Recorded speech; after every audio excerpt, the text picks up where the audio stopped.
کتنے خوش نصیب لوگ ہیں جن کے دن کا آغاز نماز فجر سے ہوتا ہے اور سونے سے پہلے بھی وہ سجدہ ریز ہو کے اللہ کی نعمتوں کا شکرانہ ادا کرتے ہیں، اور جو دن خیریت سے گزرا اور عافیت کی گود میں نیند لینے کے لیے بڑھ رہے ہیں تو وہ شکرانے کا سجدہ کر رہے ہیں کہ مالک تیری توفیق سے مجھے خیریت سے یہ دن گزارنا نصیب ہوا۔ ہمارے بزرگ فرمایا کرتے تھے سونے سے پہلے 5 انگلیاں بھی گن لیا کرو، 5 نمازیں بھی گن لیا کرو۔ اگر 5 نمازیں پوری ہیں تو اللہ کا شکر ادا کیا کرو کہ تمہیں توفیق اس نے عطا کی۔ اللہ اکبر۔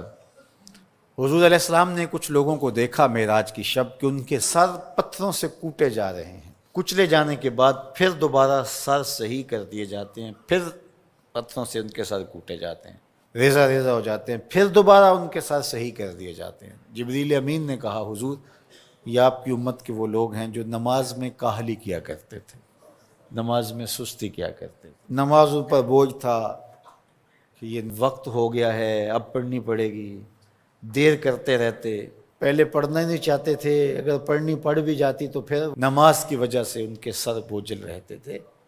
آج ان کے وہ سر کوٹے جائیں گے۔ نوجوانوں بالخصوص میں آپ سے مخاطب ہوں، ماں باپ کو زور نہ لگانا پڑے، آپ کی منتیں نہ کرنی پڑیں، آپ کے ترلے نہ کرنے پڑیں، آپ کو جھڑکنا نہ پڑے، جب حی علی الصلاح کی آواز آئے تم بستر سے چھلانگ لگا کے اٹھ جاؤ کہ میرے رب کا بلاوا ہے میرے نام، میسج ہے۔ طلباء سے کہوں گا کہ استاد کو بیدار نہ کرنا پڑے تمہیں، جب اذان کی صدا آئے تو خود اٹھ کر کے مصلی پہ آ کے بیٹھ جاؤ کہ میرے رب کا بلاوا میرے نام آیا ہے۔ اپنے ہم عمر لوگوں سے کہوں گا طبیعت کی کمزوریوں کے باوجود رب کے بلاوے پہ مصلی پہ بیٹھ جاؤ۔ نماز کا چھٹکارا نہیں ہے، رستگاری نہیں ہے۔ زکوٰۃ نصاب پہ واجب ہوتی ہے، حج استطاعت پہ واجب ہوتا ہے، روزہ صحت کے ساتھ مشروط ہے۔ اگر شیخ فانی ہے یا ایسی بیماری ہے روزہ نہیں رکھ سکتا، فدیہ دے دے۔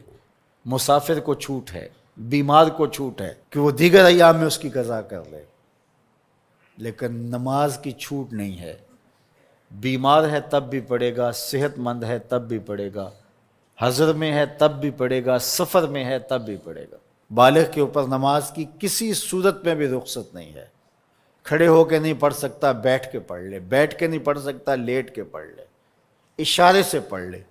وضو کے لیے پانی دستیاب نہیں ہے تو تیمم کر لے، حالت سفر میں ہے قصر کر لے، آدھی پڑھ لے پوری نہ پڑھے۔ دشمن کے مقابلے میں ہے صلاۃ الخوف کی صورت میں پڑھ لے۔ یہ نماز کا مسئلہ ہے، اتنی اہم نماز ہے۔ تو جن کے سر بوجھل رہے نماز سے، سردیوں میں ہوتا ہے اوپر نیچے نمازیں آ رہی ہوتی ہیں، ابھی عصر پڑھ کے گھر پہنچے تو پھر مغرب کی آ گئی، مغرب گھر کے پہنچے تو پھر عشاء کی آ گئی، تو کئی لوگ کہتے ہیں اے تو مولویاں نے آت چکی ایک، ابھی تو پڑھ کے آئے ہیں۔ تو کیوں شوق نہیں ہے تمہیں؟ ایک نماز کے بعد وہیں بیٹھ کے دوسری نماز کے انتظار میں مسجد میں قیام کرنے والا، اللہ اکبر، فرشتے ناز برداریاں کرتے ہیں۔ مسجد میں صحابہ بیٹھ جاتے ہیں، ایک نماز پڑھی اب دوسری پڑھ کے جائیں گے، دوسری پڑھی تو اب تیسری پڑھ کے جائیں گے، اور جب نماز کا وقت آتا تو وہ انتظار کرتے کہ ابھی تک اذان نہیں ہوئی۔ اور حضور جب حضرت بلال حبشی رضی اللہ تعالی عنہ کو اذان کے لیے کہتے تو کہتے ارحنا یا بلال، بلال اٹھو ہمارے دل کو راحت پہنچاؤ۔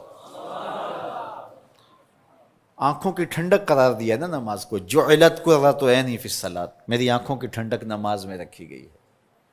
تو یہ دل کا قرار ہے، راحت قلب محمد ہے صلی اللہ وآلہ وسلم۔ اللہ اکبر، یہ معراج کا تحفہ خاص ہے جو ہمیں نصیب ہوا۔